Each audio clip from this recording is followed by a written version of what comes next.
Dictation start होगा 5 second बाद।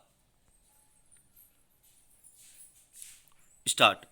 Supreme court ने एक देश एक राशन कार्ड योजना लागू करने की समय सीमा तय कर दी है।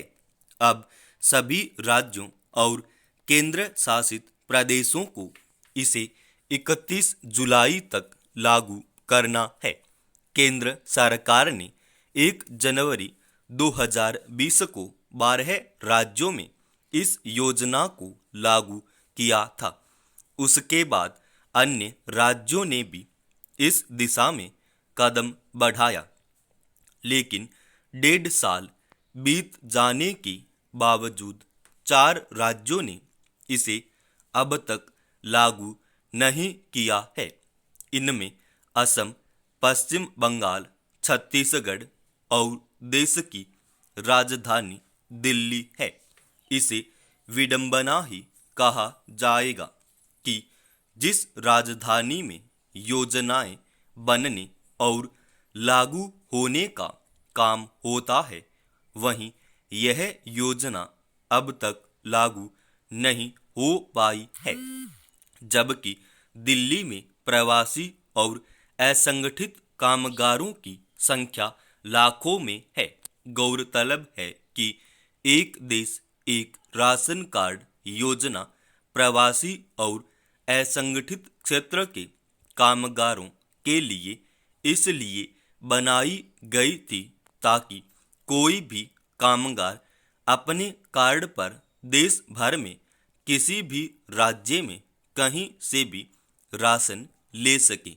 योजना का मकसद हरेक को भोजन सुनिश्चित कराना है, पर दुख की बात यह है कि इस योजना को जिस प्रवासी तरीके से लागू किया जाना था, उसमें उल्लेखनीय प्रगति दिखाई नहीं दी। इसलिए अब सर्वोच्च अदालत के दखल से हो सकता है कि सरकारें हरकत में आएं और गरीबों को उनका हक मिलने की दिशा में काम तेजी से बढ़े। पिछले साल मई और जून में प्रवासी मजदूरों को जिस यातना से गुजरना पड़ा था, उसे कभी भुलाया नहीं जा सकता।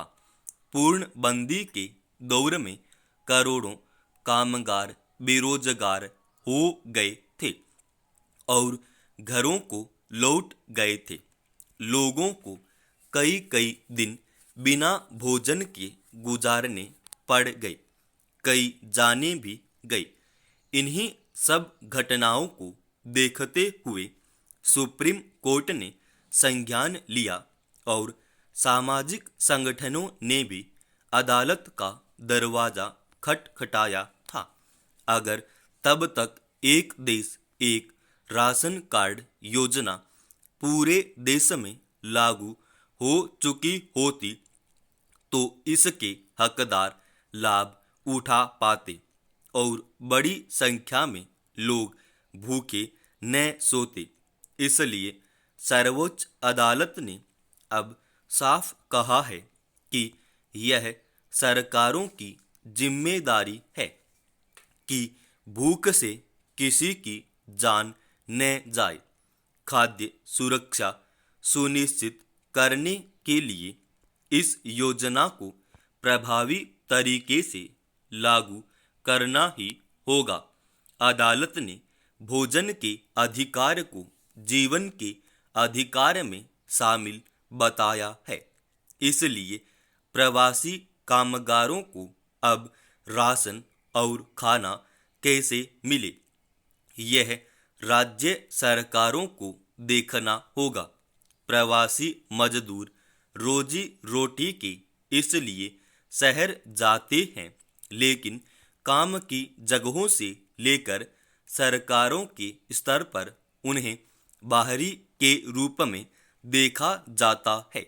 ज़्यादातर लोगों की नौकरी पक्की नहीं होती, ऐसे में वे सामाजिक सुरक्षा के दायरे में भी नहीं आ पाते और सरकारी योजनाओं के लाभ से भी वंचित रहते हैं।